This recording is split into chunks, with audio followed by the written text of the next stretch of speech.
AI is the hottest topic in the world. ChatGPT, the poster company of generative AI, is trending in searches every single day. And what that means for you is this: the time to embrace AI technology is now, because automation helps us to do more with less while continuing to meet and exceed business expectations. It's like magic. And if you haven't tried HubSpot's new AI features, you should do that. Content Assistant and ChatSpot are two brand new tools that will immediately save you and your team's time. HubSpot's features run on ChatGPT's tech to help you make compelling content and manage your CRM way faster than before. We're talking writing ad copy, data analytics, workflow automations, all with a chat command. So work smarter, not harder, and find out more about how to use AI to grow your business at HubSpot.com/artificial intelligence. You're listening to Side Hustle Pro, the podcast that teaches you to build and grow your side hustle from passion project to profitable business. And I'm your host, Nicaila Matthews-Okome. So let's get started.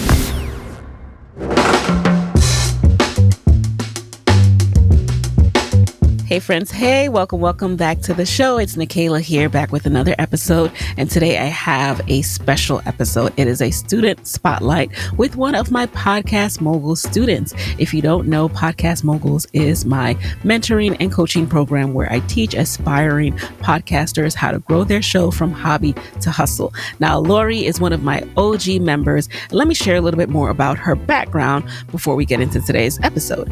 Lori L. Tharps is an award-winning author, journalist, and educator. She is a recognized voice in the areas of race, identity politics, and African American culture. She has written for the New York Times, the Washington Post, the Philadelphia Inquirer, Glamour, and Essence magazines. A graduate of Columbia University's Graduate School of Journalism, Lori is the author of 3 critically acclaimed nonfiction books: Hair Story, Untangling the Roots of Black Hair in America; Kinky, Gazpacho, Life, Love, and Spain; and Same Family, Different Colors, Confronting Colorism in America's Diverse Families. Lori also penned the novel Substitute Me. Today, Lori also works as a book coach and collaborator and has written 4 books in this role, including The Redemption of Bobby Love and the soon-to-be-released I Wasn't Supposed to Be Here. Both of these books began as posts on the popular Humans of New York Instagram feed. In 2021, Lori moved with her husband and children to Spain, where she launched her new podcasting platform, Read, Write, and Create, which serves as an online resource and sanctuary for BIPOC writers. In today's episode, you'll hear how Lori went from starting out in Podcast Moguls with a entirely different podcast to discovering herself, discovering what she was meant to be doing, which is starting the Read, Write, and Create platform, and starting an entirely new podcast, in addition to an entirely new life by moving to Spain, and how her career and the podcast has thrived since then. I just love hearing how my students have been able to apply what they've learned and taken it and run with it. And, shout out to Lori. I did not pay her to say any of these things, but she just has always been one of my number one supporters, and I'm one of her number one supporters. That's why I had to name all her books, because I've actually read her books before she joined my course, and I was a little starstruck when she came to the course. So shout out to you, Lori. You might not know that fact about me. Let's get right into today's episode. Oh, and if you want to learn more about Podcast Moguls, make sure to go to podcastmoguls.com and register for my next free masterclass on how to go from hobby to hustle with your podcast. Now let's get right into it.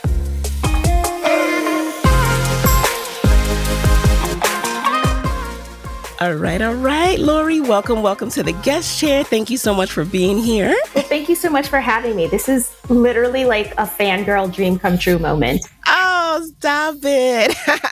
I'm just so honored to have you here. Like when you, seeing someone go through the program Podcast Moguls and, reinventing themselves starting one podcast and upgrading and starting another one with even more clarity and just seeing the life you're able to create for yourself as a result. I'm just so honored to, be able to be a part of this journey. And I wanted to make sure everyone knows about it as well. So before we get into, your experience with podcasting, I'd love for you to share in your own words who you are and what you do these days. Sure. So my name is Lori, obviously, and I started my journey, my educational journey, thinking I was actually going to be a teacher, which I think is kind of a theme on this show. I feel like a lot of people go to college and they're like, I'm just going to be a teacher. Right. Or just something that they're not anymore. Right. Exactly. I actually never even made it to being a teacher. I majored in education in college. I was born and raised in Milwaukee, Wisconsin. My big dream was to just get out of Wisconsin. So I went to college, majored in education, planned on being a teacher. And then I actually had the dream of, thinking I was going to go up into educational administration and completely revamp the entire system of education in the United States. However, my junior year of college, I spent it abroad.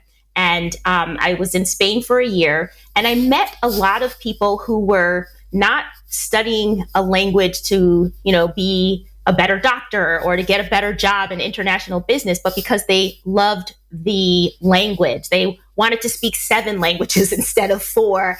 And they were really just following their passions. So it was at that point in my junior year of college that I said, well, I've always been passionate about writing, but I never thought it was something I could do as a job. So being there and having this opportunity to really think about what I wanted to do with my life, because doing a study abroad program, there's often just lots of unstructured time. So I came back for my senior year of college and really was committed to saying, I'm going to do my best to follow my passions and be a writer. For me, being a writer meant becoming a journalist, because a writer with a job was a journalist. That's how I saw it. Interesting. And, yeah, you thought that was the only way to get paid. Exactly. Even though my fantasy, my mother gifted me an antique typewriter when I was 8 years old. And that's actually when I was bitten by the writing bug. I fell in love with writing at that young age. And I had this image of myself of being, a novelist, maybe in a cabin in the woods somewhere, writing wonderful novels and, telling stories.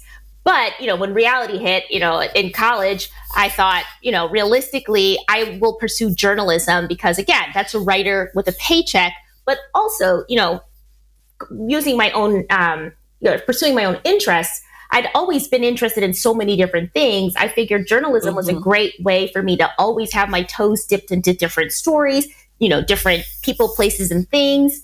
And the other thing is that I've always had a passion, not a passion, but a feeling of responsibility for social justice. As a Black woman, even as a Black child, I recognized that I had some sort of responsibility to make this world a better place for my people, if you will. And I knew that as a journalist, I could do that by bringing attention to different issues, different people that required that kind of attention. So journalism was the focus for me.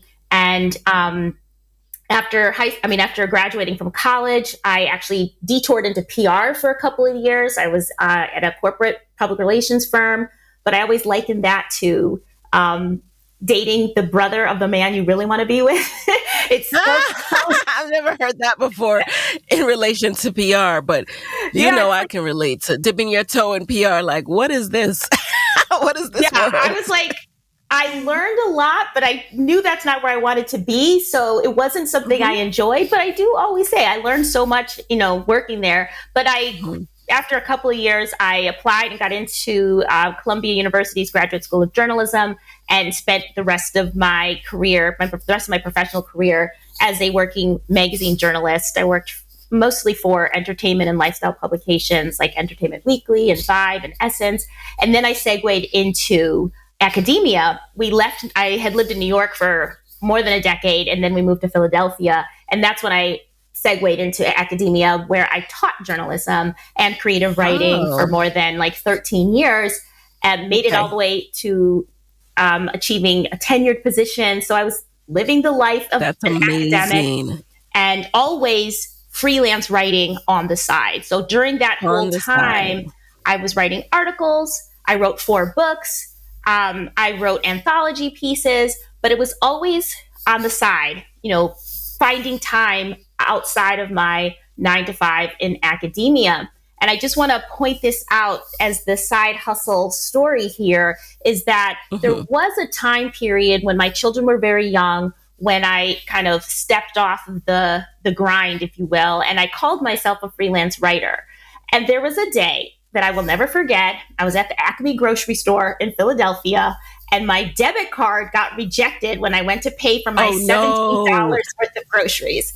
And so at that moment, I said, I will never be a freelance writer because this is embarrassing.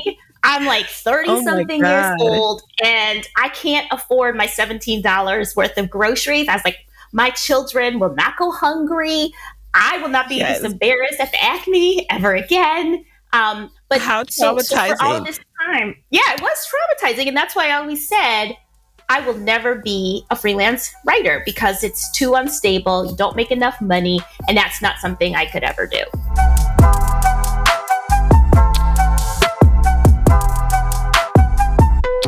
And look at you now. I'm so glad you point out that story because there's so many moments like that in life where something happens and you just make this declaration, this like finite conclusion. I will never do this, never again.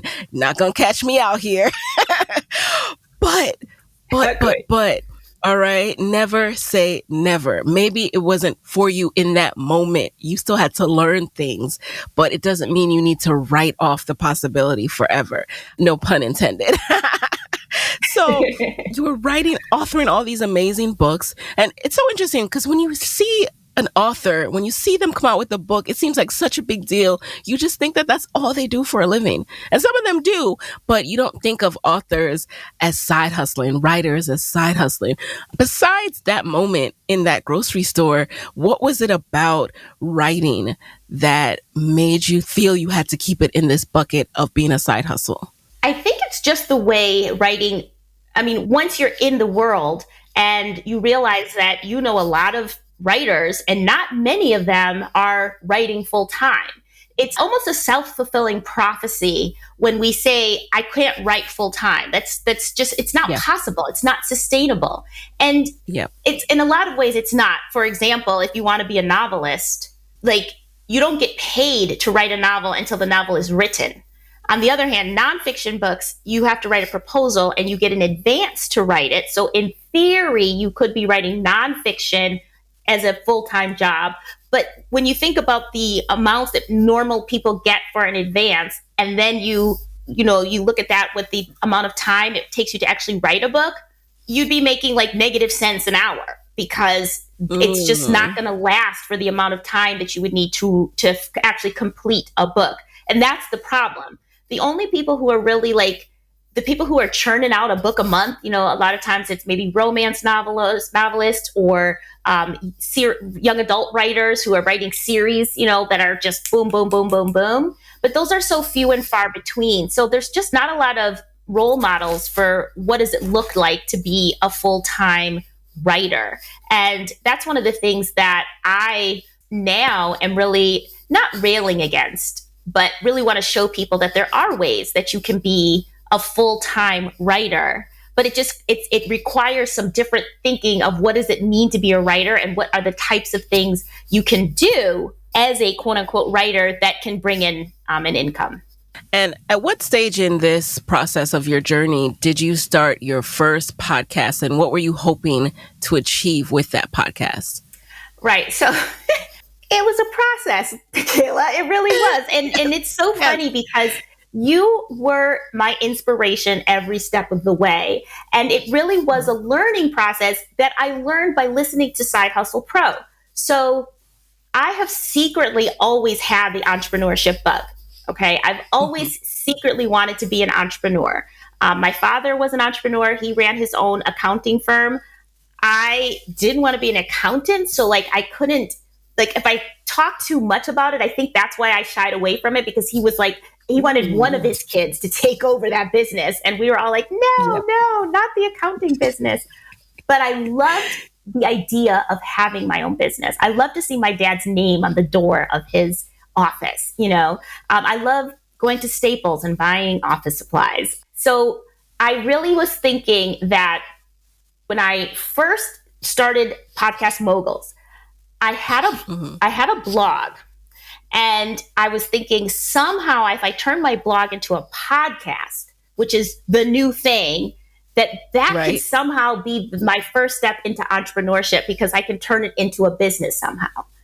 But as I learned in your course, I didn't have like an audience. I didn't have a perfect listener. And I remember being extremely frustrated at that part of the course, because my blog turned podcast, which was called My American Melting Pot, was pretty much, what a blog from the first round of blogging was. It was kind of like, what's Lori thinking about today?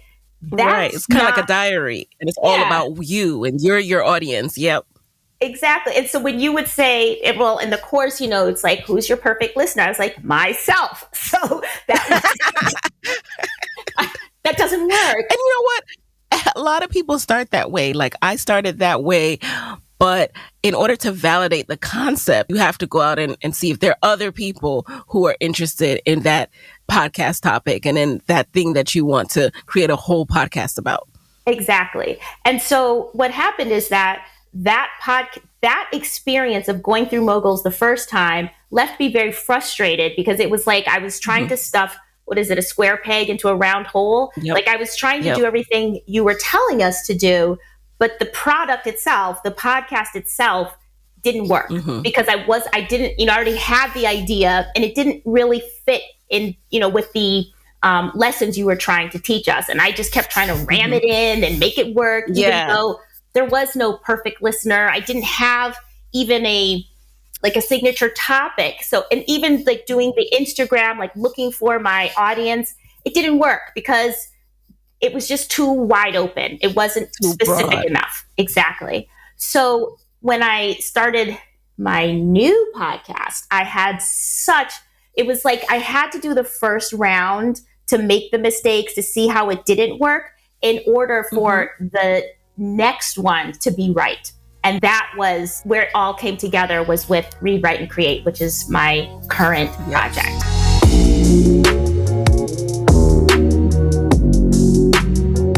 You are not the only person who has to kind of go through that process and that transition within the program of Podcast Moguls. There are a lot of people who come in with one podcast idea and then pivot, or, just completely start a whole nother show.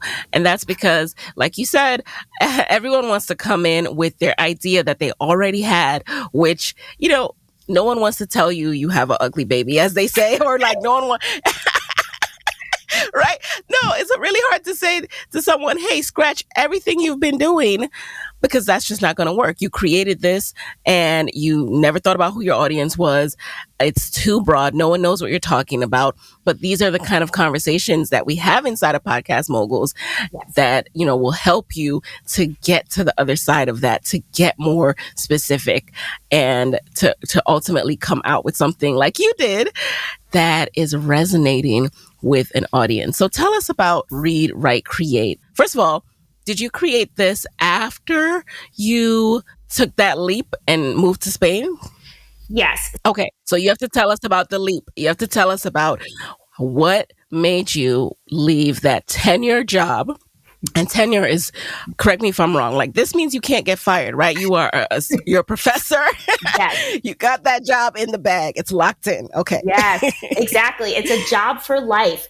And statistics say that Black women, and Black women with children, like that would be the three things that would strike you out from actually ever getting tenure. It's something like 85% of Black women, Black women with children don't get tenure. I got pregnant while I was on the tenure track and still got tenure. And, I broke every kind of, this is never going to happen statistic. So the fact that I left and walked away from that was really crazy in some people's eyes. However, I used the Nikayla Matthews Okome Side Hustle Pro plan. And what I did was, so just to back up, during the pandemic year, I was actually supposed to be on sabbatical, spending a year in Spain, working on a new book about the Black experience in Spain. Of course, because of the pandemic, that sabbatical was canceled. Now, the truth was, my husband, who is from Spain, we were actually contemplating possibly moving to Spain permanently a little bit in the future. And this sabbatical was just supposed to be a tester year. With the pandemic and the what I call Black Lives Matter 2.0 uprisings, I feel like everybody had that moment to ask themselves, what are you waiting for? Tomorrow isn't promised. If you have some dreams and plans in your life, now's the time. As I said, I'd always wanted to be a creative writer. I had always thought of myself as having that creative writer lifestyle, writing fiction, writing novels, and then it evolved to writing children's books and things like that. And I had always said, well, maybe when I retire. And so when the pandemic hit, when the Black Lives Matter movement hit, it was like, let's stop waiting and let's just move right now. Let's just go for it. But of course, I am a practical person. And I was like, well, obviously I can't be a professor at Temple University in Spain. So here's your chance, Lori. Can you make a living as a writer? I mean, I was almost 50 years old by then. I had been in this business for over 25 years. And it's like, can you do this? And so, again, all my lessons from Side Hustle Pro, I said, if I can match my salary, my academic salary with my freelance work in a year, then we'll do it. And what happened is that, one, I was got, like many Black speakers, which I also do public speaking, I was asked to do a lot of speaking during that year. I think anybody who talked about race and identity, which is what I do, it's what I write about and what I do. I was suddenly in much demand for speaking engagements. But the other thing that happened is that I got hired to do a ghostwriting project. I had started dabbling in ghostwriting previous to this, and I had written one book with an Olympic athlete, Ibtihaj Muhammad, and enjoyed that. And then in I can't remember if it was the beginning of or the end of 2019 or the beginning of 2020, but I got another opportunity to do a ghostwriting project. And I wrote the proposal for the book, and that book sold for 7 figures. And so that was where I was like, oh, excuse me. There's money to be made in ghostwriting. Well, look at that. Yeah. Look at that. So that's what I mean when I say there are ways to make money full-time as a full-time writer, but it might not be, with your name in lights or, doing the J.K. Rowling thing, like getting a 18-book children's book deal and merchandising, right? But so ghostwriting wasn't something that I had ever pursued or even thought about, really. But and why was that? Do you think there's a stigma, or was there a stigma around it? I don't think there's a stigma in general. I think, though, it depends what kind of writer you are and who you want to be and why you write. So it's like, I want my name on the front of the book. I don't want to be hidden in the back, right? So it just was never something I thought I wanted to do. I mean, it just didn't occur to me that I would want to do something, again, and be in the background as opposed to, because my dream is to, write my own books. But I actually found out that because I got to decide I get to decide who I'm going to work with. And for this particular, every book I've written in collaboration with other people have been African Americans who have amazing stories to tell. And that is my number one agenda as a writer, whether I'm writing with somebody or writing for myself, is to tell Black stories that expand the narrow narrative that we are often, painted with in popular culture. So, so I didn't get the 7 figures for the book, but I obviously get I get a bonus. I have a flat fee as a ghostwriter, but then if the book sells for a certain amount, you can get bonuses. It depends how your agent, works the contracts. But obviously, the bigger the sale, the better. So speaking, ghostwriting, and then continuously still doing, my freelance articles here and there. And I did some consulting as well. And so by the end of that year, I had not only matched, I had surpassed my academic salary. Yes, we love to hear that. Right? We love to hear that. And as you were doing that, were you also like paying off debt or just getting other ducks in a row to get ready for this leap? Yeah. So what I did, the first thing I did was paid off my debt.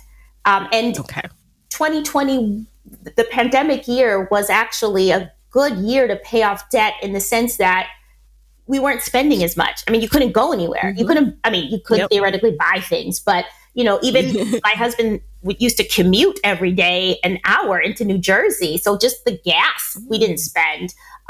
So it was really easy to pay off debt, right? And we just paid it off until we hit zero. We paid over $50,000 in debt, gone. So that not only if we were going to quote unquote start over and launch a business, then doing it without debt was the best thing. And the only way. I wasn't going to bring some debt over to a different country. So right. that wasn't supposed to fit in the luggage. So, and some people have that idea. They're just going to flee America. They're going to leave those loans behind. They're going to find you. Uncle Sam's not going to come knocking. I was literally back in the United States last week, and my health insurance, apparently I owed them like $65.22 from 2020. Oh no. And they were like, you owe us, so we're going to send you to collection agency. And I was like, oh my goodness, they will find you.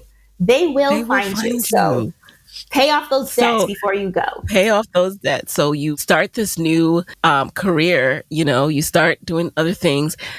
At what point did you feel comfortable enough to make the leap? And then what did you do next? Right. So once I proved to myself that I could create an income that was at the same level as my 9 to 5, if you will, that's when my husband and I said, okay, we can do this. We can absolutely do this. And we then just made, again, Michaela, I should name, if I was going to have more babies, I should name one Michaela, because I literally would say to myself, make the plan, work the plan. Make the plan, work the plan. Work the plan, y'all. That's what I had to do, because I'm a great ideas person, but my follow through sometimes falls off. And we just wrote lists on top of lists on top of lists about what we had to do to disentangle ourselves from our lives in the United States. We have 3 children. My eldest was already out of the house, so he did not come with us, but my middle child and my youngest child, we had to figure out schooling. We had to, we were renting our home at the time because we had sold a house so quickly. We were in a rental kind of temporarily. So that was actually a good thing because we didn't own a house. So house was okay. That was easier to disentangle. Sold our car, got rid of a lot of things, said goodbye to a lot of people. And again, because my husband is from Spain, we didn't have to deal with, visas and things like that. It was some paperwork, obviously, but we didn't have to deal with the kind of visas and things that somebody who's just, trying to move to another country would have to go abroad. Right, yeah, exactly. So that was the actual, minutia of moving was just that. It was like making the list, checking it twice, and, buying plane tickets. There was the addition of the fact that it was the middle of the pandemic because we ended up moving in the middle of 2021. So we had to add on, COVID shots and, that kind of stuff. But once we had the plan, we literally just followed the plan.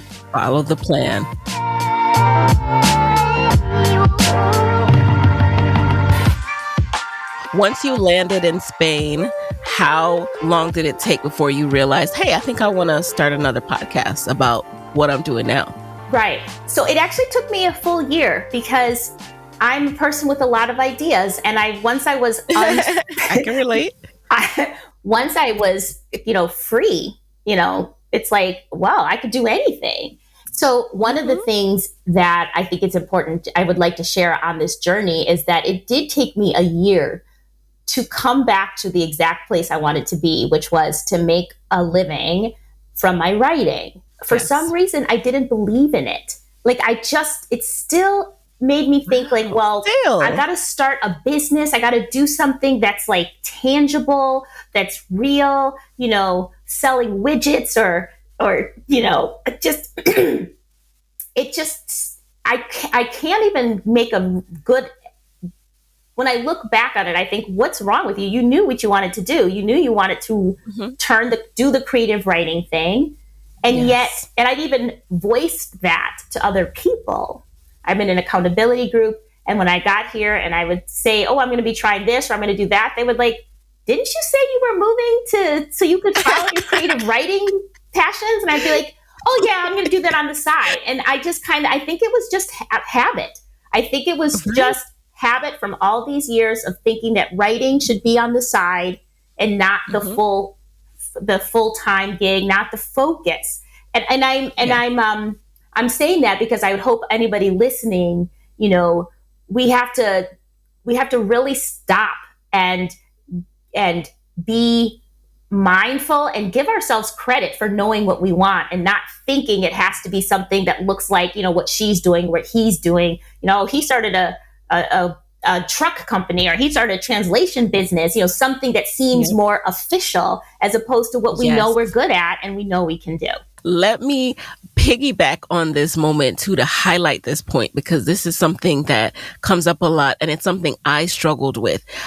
We attach validation to certain type of businesses, certain type of careers. And so letting go of that is really, really hard. So now here you are, you have this awesome ability. You can go down this road and start this type of business, but because in your mind, to you, that's not validated enough. That wasn't validated enough by society where you felt like this is good enough for me to do as my only thing. And so a lot of us struggle with that too. There's something you want to test out as your side hustle, but you don't feel it's good enough or you are worried about what people will perceive. That is a limiting belief. That is just holding you back. Pursue it. See what happens. Explore because you'll be surprised where it takes you. So where did it take you once you finally let go of that thought pattern? Yeah. So it really was like an emotional thing to say, what you want to do, just do it. And once I gave myself that permission, and it took a year, it really did take a year. And I went down some kooky paths in the meantime, but we won't get into that. But right. Once I think I read in a journal entry that I'd written before we left the States, like I want to teach creative writing and write my novels and, have writing retreats. And it was like, I had the plan even written down. So I was like, let's just do this. That's what you want to be doing. So basically, towards the end of let's say the latter half, the second half of 2022, I launched my first creative writing workshop. I hosted a creative writing workshop just to test. So I knew I could write and I knew I could teach, but I'd always taught for other institutions. So what I wanted to do was create a business, if you will, where I did creative writing teaching, creative writing coaching, and hosted writing retreats for BIPOC writers. And did you start this online or in Spain? Like, was this an in-person workshop or a virtual? It was virtual because my audience is mostly women of color, American. And while I would much prefer to teach in person, those people are not here in Spain. So my audience is still in the United States. I hope at some point I will, make a name for myself here in Europe, perhaps more likely in the United Kingdom. But for the time being, most of my audience is still in the United States. So all of my offerings are online. So again, using your methodology, testing first, I tested by launching one class. It was very successful. I got great feedback. And so in the beginning of 2023 is when I created the name of my business, Read, Write, and Create. Again, a lesson. I'm just going to point out all the lessons I learned from you, Nikayla. So thank you. Thank you for pointing them out. I'm relearning them as you said. I'm like, oh, I did say that. You said, don't go for cutesy with your names. Choose a name that is exactly what you're doing. So again, on my first blog, it had a name that nobody knew what it was about. I didn't even know what it was about. I just thought it was a cute, clever name. It had a lot of M's in it. However, this time I was like, what's the point of what I'm doing? Reading, writing, and creating. So read, write, and create. That's what I do. Got the URL, threw up the website, and now that's what I have distilled. Again, there was a lot of testing over this last year of different types of workshops, different types of coaching offerings, and different types of, well, actually, I have a retreat coming up in October. That is the first retreat I'll be launching. But essentially, what the business is now, what it really revolves around, is me. I do a workshop specifically on writing nonfiction book proposals. I do coaching one-on-one with thought leaders, celebrities, and other writers, authors of color who have something to say and need help getting it out of their heads and out into the world. And I help them really figure out what their messaging is, what their story is, and how to sell it.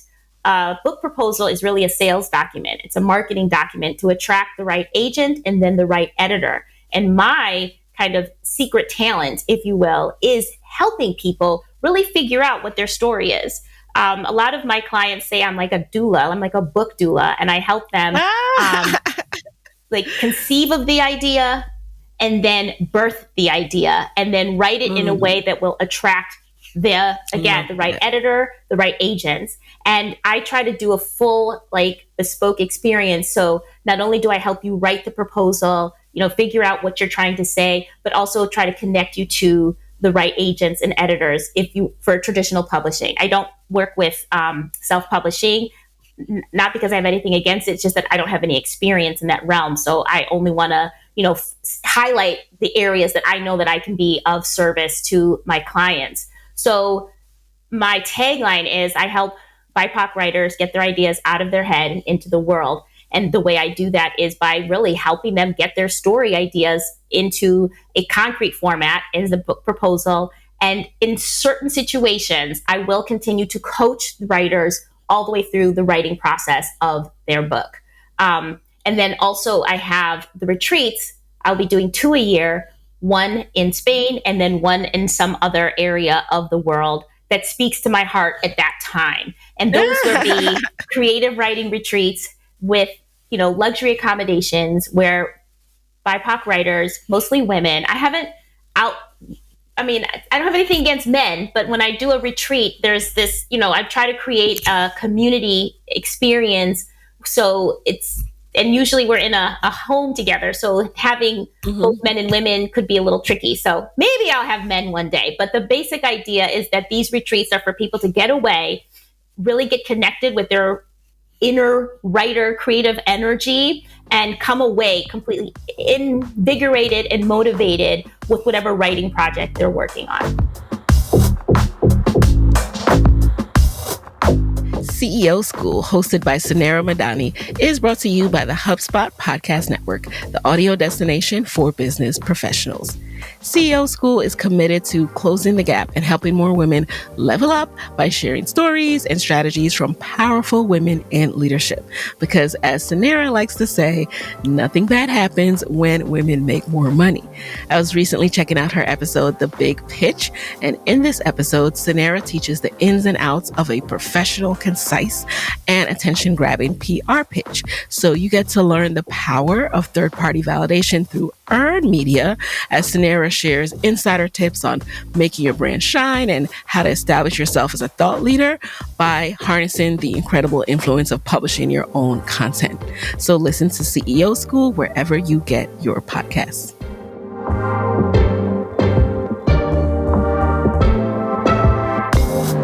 It sounds magical, and I know it will be helpful because I haven't started or even thought through writing a book yet. I know I want to do it one day, and I'm coming to you when the time comes. I'm ready. Yeah, but what I hear from my friends who are writing is I know it's so difficult to tune out the world and really just focus in on writing, just clearing your mind. So being able to just get away and start that process and to really get in that process is so, so crucial. So what you're doing is amazing. I love the fact that you started a whole new business model. You've gone from being a professor with, and being a writer, author on the side to starting a whole business practice consultancy around writing, helping people write, helping people bring their ideas to life, and also approach it from a business standpoint, knowing how to now get this book picked up by an agent and then onto a publisher. So how does the podcast help with this? Now, I know that it's kind of like a lead magnet for you, right? Or wait, let me start that over again. So I know you told me the podcast helps with all of this, right? It's kind of like a lead magnet. It's helping you to gain customers. So let's talk about this process. When did you start that? How does it help your business? Yes. So again, we learn as we go, and one of the things that doing Moguls with that first podcast,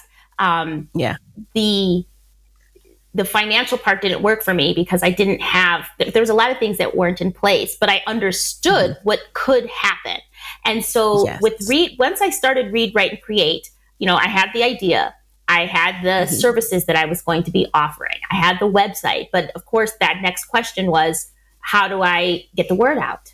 And I love podcasting. And I understood that the other model for revenue generation for podcasting is not advertising. It's using it as a lead magnet for your business. It's a way for you to bring clients to your business. And whereas before I was like, oh my goodness, I'm not getting over maybe 200 or 300 downloads per episode. I'm such a failure. Nobody's ever going to buy ad space. But with the business I'm doing now, I have a one-on-one I do a one-on-one business. It's me and one client. I don't want thousands of clients. I want maybe 5 or 6, per season.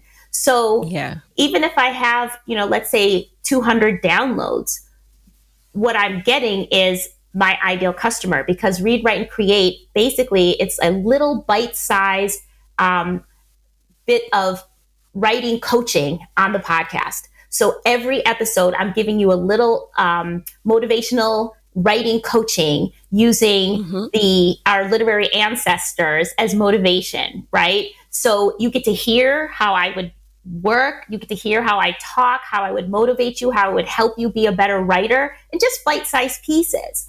And I figured, well, if you hear me speaking like that, then you're more likely to hire me as a writing coach. And what's interesting is that I hadn't even put up anything on my website yet. I hadn't put out any ads or anything saying I am now taking clients. And people were coming to me saying, can I hire you as a writing coach? Because they heard my podcast. People signed up for my courses because they heard me on the podcast. And I know this because I asked, again, from your class, data. You have to know why things are the way they are so you can move accordingly. You're not supposed to be guessing or thinking maybe this or maybe that. So anytime somebody comes to me, I ask them, how did you hear about me? How did you find out about me?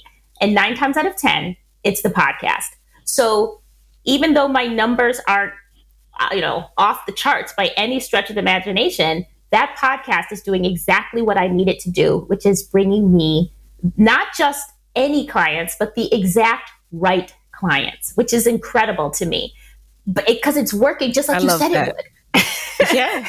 And that's what is important. So you raise an important point, which I emphasize in the course, that there are many different ways to make money podcasting. It's not just about the sponsorship route where you get money based on how many downloads you have. That's one way, but every single way requires hard work and it has pros and cons. So you have to look at all the things that are out there, and then what do you actually want to do? What actually speaks to your soul and how you want to make money and the lifestyle that you want. And if it's not aggressively chasing downloads and then pitching sponsors and then waiting 30 to 60 days to get paid, then consider creating a course, using your podcast as a way to get people into your course or to get clients if you start a consultancy. So there are just so many ways you can make money podcasting. Do not limit yourself and do not get so hung up on numbers that you're forgetting that this is a piece of content that lives on beyond when you originally publish it. People are listening to that all the time, and you never know who's listening and then who is going to follow up and come knocking on your door. Exactly. And I do remember, after that first podcast just didn't perform the way I, wanted it to because of numbers, I was really disappointed and depressed. And I was like, oh, this is terrible. This is not worth it. I'm never going to make any money podcasting. And I just, I say that because you learn from the mistakes, right? And nothing's a mistake if you learn from it. And that's exactly what happened, is that I realized people were listening. And I realized because of that, I went into the Read, Write, and Create podcast with such a clear intention. And it worked exactly how it was supposed to, because I knew what I needed from the podcast. I created the content with that in mind.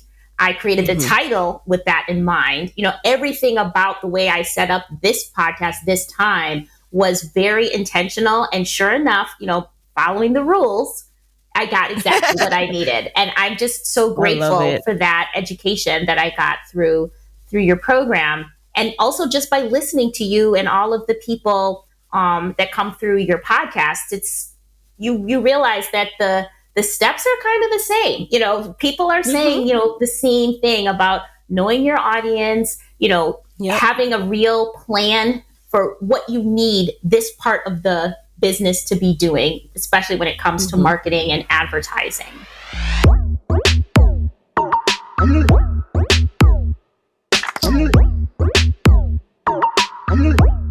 I'm so happy that you have seen so much success after, going through the program, following the course, following the blueprint. Twice. And what I love too, twice. What I love too is you created this new business for yourself and you're able to live life on the terms that you want. And also you thought about how you're going to get clients for this business, how you're going to promote this business, just organically talk about your business.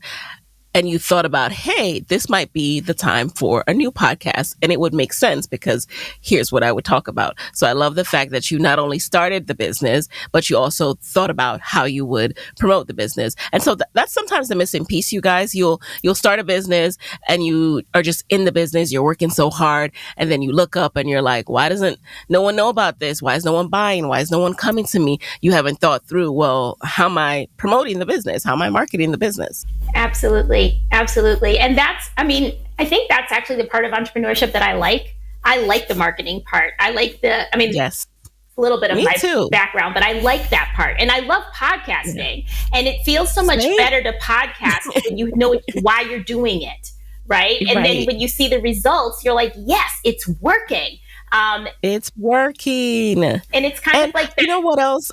What I love about podcasting too is you're literally speaking. We're having a conversation. So this is not a heavy lift where you have to make it this big thing. That's what I love about it, is that you're able to organically talk about your business. You don't need to make every show a pitch, right? Because you're organically telling people what you do, what you've learned. Hey, here's a tip I want to share with you this week. And, reminder, here's where to find me, here's where to find my services. But it's not this hard pitch that you need to do like when you do a Facebook ad or something, because you have more time to have a dialogue and it's just really more laid back. So that's what's great about podcasting. It's like this laid back form of marketing that's working for you 24/7. One of the things that when I was conceiving of, what the Read, Write, and Create podcast would be, I really did think about, how much time do I have to give to the podcast? I also thought, so I decided to do a bi-weekly podcast, not a weekly. I wanted to make sure that I would be able to do what I said I was going to do, be consistent. And so one, I made that decision to go bi-weekly. Two, I decided to make shorter episodes instead of trying to do 45 minutes to an hour, which I had done previously. They were shorter in length. And three, again, I was looking to my audience. What do they need? What does my perfect listener need? They don't need, a book review. They don't need to listen to a writer be like, this is how I write. That's not really helpful. So I found what they need is pep talks. They need to stay motivated because it's very hard and lonely and, sometimes depressing when you're not, your book didn't get picked up or you got a bad review or something like that or some sort of rejection. So the podcast really came from what do my ideal clients need and what am I able to provide? How can I help them? How can I serve them? So that they feel like they're actually getting something, even though it might be a 15-minute episode. I want my perfect listeners to feel that they're being served in some way, that they have to tune in for that little 15 minutes of motivation. And I added that little extra bit of, a little bit of a teeny little history lesson of some of our favorite literary ancestors. Like I have an episode about Toni Morrison. I have an episode about Octavia Butler. And what it is these little nuggets about these different amazing writers is, I talk about how they struggled, or I talk about what their secrets to keep going, even when they faced adversity in their writing careers. So I add that little spin, which I think is unique. Most podcasts about writing don't add that, particularly when we talk about African-American writers. So I give that little extra, I guess, spin, if you will, to my motivational pep talks.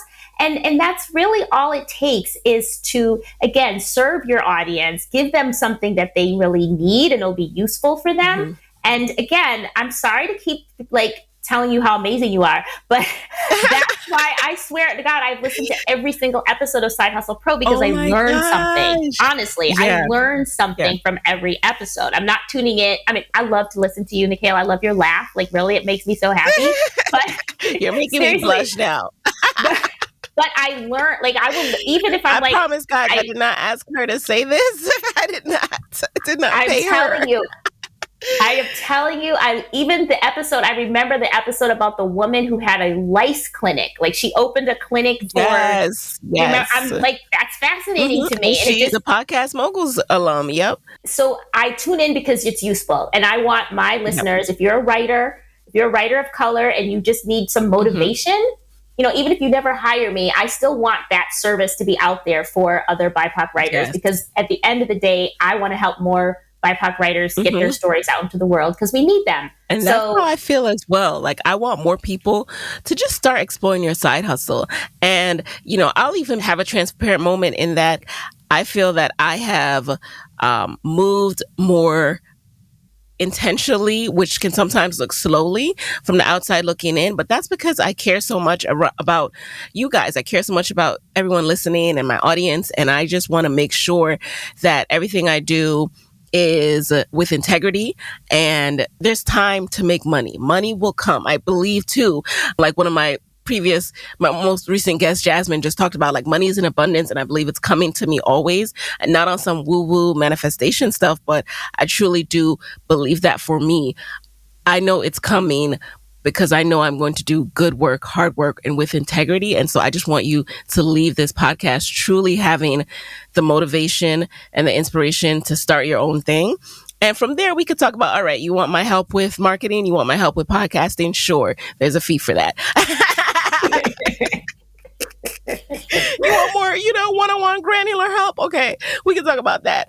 But overall, the platform exists to serve. And so that's another key thing when you're starting a podcast.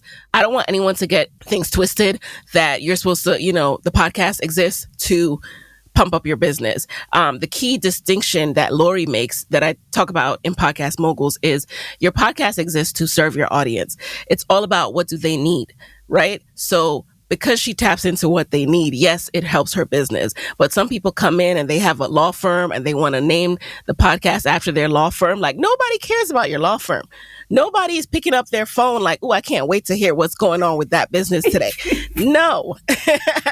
No. What are you teaching me? How are you entertaining me? How are you uplifting me?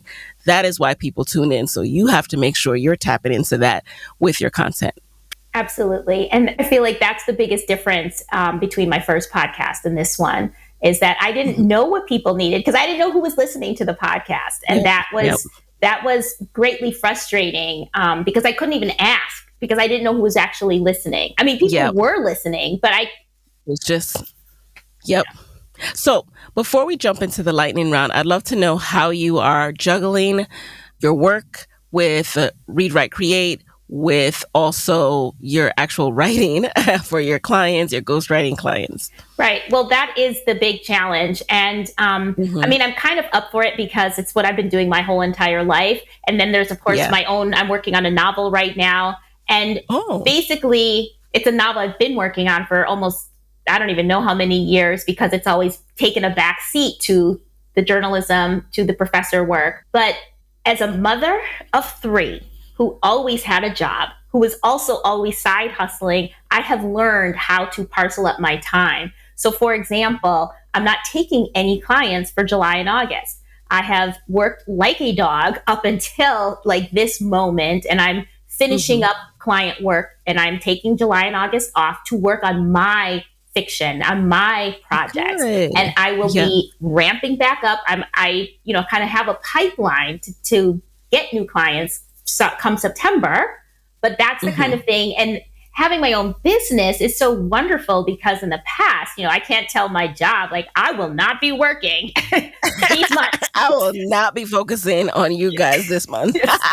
Count me out from teaching this semester. But so that's something that's been a real benefit is that and that was, again, something I had to learn because it was like, oh my gosh, I'm so tired. I'm so overwhelmed and I'm not. And it's like, nobody is stopping you from switching up your schedule so that you can put a pause here. You don't have to see clients these months and, spend that time on your work. So it really just becomes, figuring out what works schedule wise and making sure everybody gets served and making sure you understand that you have to have boundaries and the clients will be there when you come back. Love all of that. And I love the fact that you're in Spain now. I mean, I love that for you. I feel, tell me, is it more inspiring? Like you can like go to all these places and just kind of go to a cafe, have some tapas, like, and it's just a different energy than when you're in the US. Absolutely. But I have to say there's actually a very practical reason also why I was able to do what I do in Spain. And that is that healthcare is socialized and university costs are a fraction of what they are in the United States. So in the US, if I wanted to do this, theoretically I could, but the cost of health insurance for a family of 5 would be astronomical. And this would not be as much fun as it is because I would have to work even harder, take on more clients because of the money. And as far as my children are concerned, I don't know how I would pay for tuition. I mean, we're talking $100,000s of dollars. I have 3 children. So here, my son is about to start college next year in the Netherlands, and the tuition is $2,000 for the whole year. And there's we get a discount of $1,000 off for the first year. So I'm like, up, move to the Netherlands. Looks up, move. So did your kids were they ever like, but I want to go back though? I mean, was it easy for them to transition? My middle son, thank goodness, my eldest son didn't come. So that's not even an issue. He was, started and done by the time we left. But my middle son was just very flexible. And I literally said, look, you can go to college in the United States, but you have to get a full scholarship. If you want to do that, you go right ahead. I support you. And we all know his grades are not good enough for him to get a full scholarship anywhere. So he was like, we thought about it, but that's just not going to happen. We love you, middle baby. We just being honest. But he's been really cool. But I mean, he found a program in the Netherlands where he can study sports, and that's what he wants to do. So he's fine. He's perfectly happy about it. Very flexible. I was surprised, but it's been fine. But to your other point of, being in Spain, does it make it more exciting, especially doing creative writing?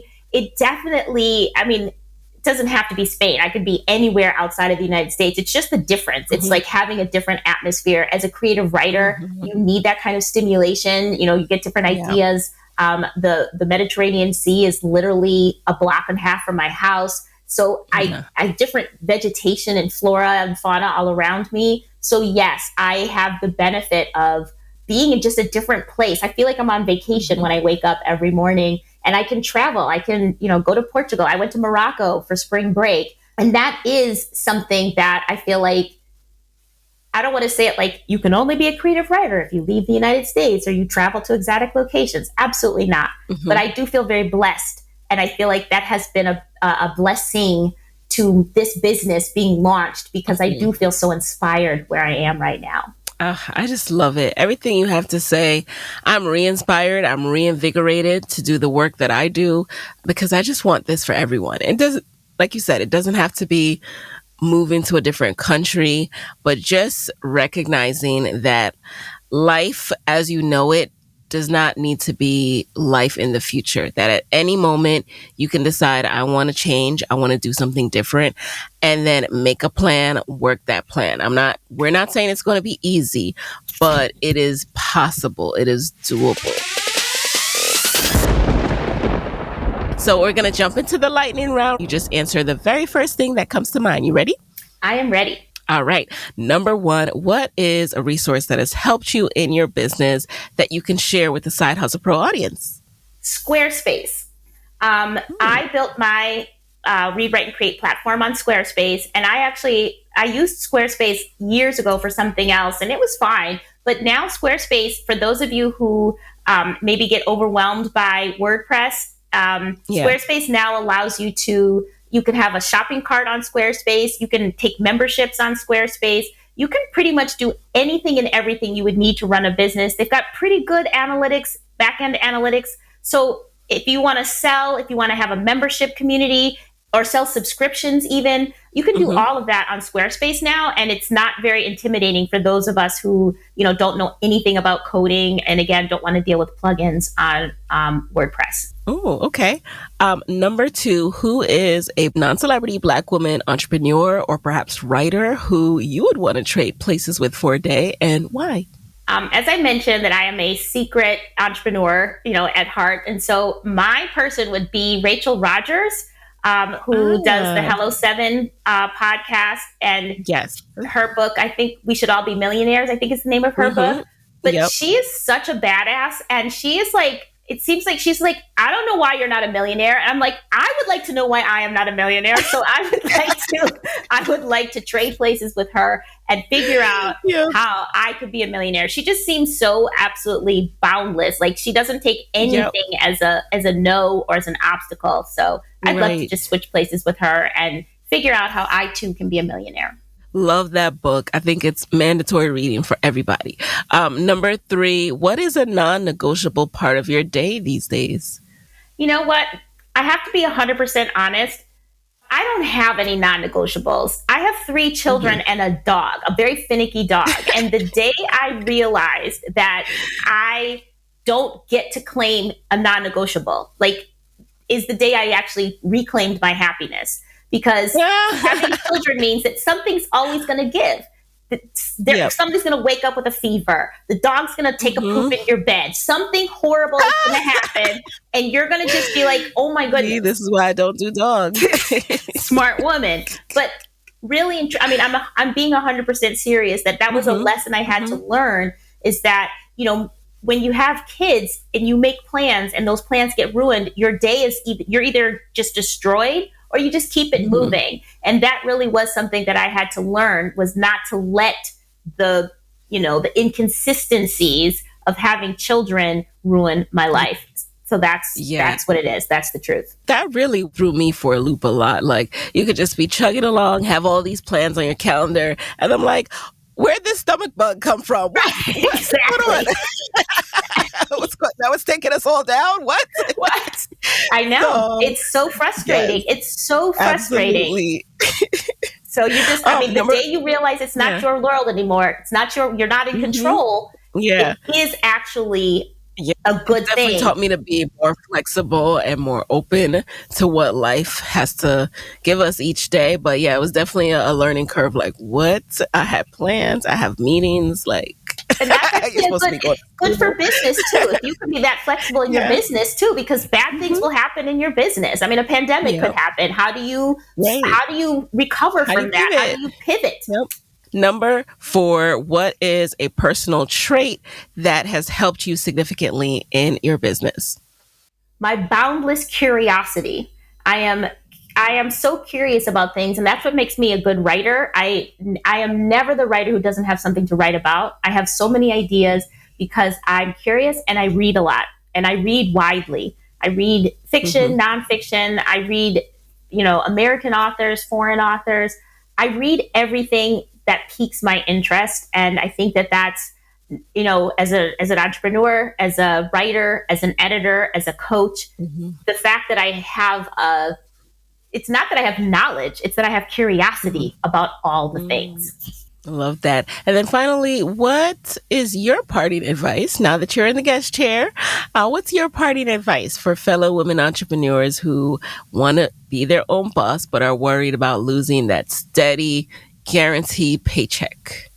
I think the most important thing, which isn't always the most popular thing to say, but what gave me the concrete evidence that I could do this was proving to myself that I could do this by stacking my coins, by saying to myself very simply, if you can make the same amount of money, then what would stop you from doing this? The proof is right there. I think that if you have that fear of losing a steady paycheck, the antidote to that is earning the same amount of your steady paycheck with your side hustle. And then you don't have to be so afraid because you've got the proof right in front of you in your bank account that says, hey, you can do this. And like I said before in my story, that embarrassing day in Acme made me very afraid. That was my biggest fear. It wasn't that I couldn't write or I wouldn't get, jobs here and there. It's that my bank account would be empty. And so by proving to myself, by filling up my bank account, it's like, well, now you're just making up stories in your head because you've proven to yourself that you can do it. So that's what my advice would be, is to just prove it to yourself with the finances. And then you don't really have anything to really be afraid of. Love it. And so where can people connect with you and read, write, and create after this episode? People can find me at readwriteandcreate.com. That's the website where you'll find the blog, the podcast, lots of resources for writers. And you can follow me on Instagram at my name, Lori, and my middle initial L Tharps. So it's at Lori L Tharps on Instagram, where I continuously showcase my literary lifestyle and hopefully inspire others to do the same. All right, guys. And there you have it. Thank you, Lori, so much for being in the guest chair. And I will talk to you guys next week. Hey guys, thanks for listening to Side Hustle Pro. If you like the show, be sure to subscribe, rate, and review on Apple Podcasts. It helps other side hustlers just like you to find the show. And if you want to hear more from me, you can follow me on Instagram at Side Hustle Pro. Plus, sign up for my 6-bullet Saturday newsletter at sidehustlepro.co/newsletter. When you sign up, you will receive weekly nuggets from me, including what I'm up to, personal lessons, and my business tip of the week. Again, that's sidehustlepro.co/newsletter to sign up. Talk to you soon.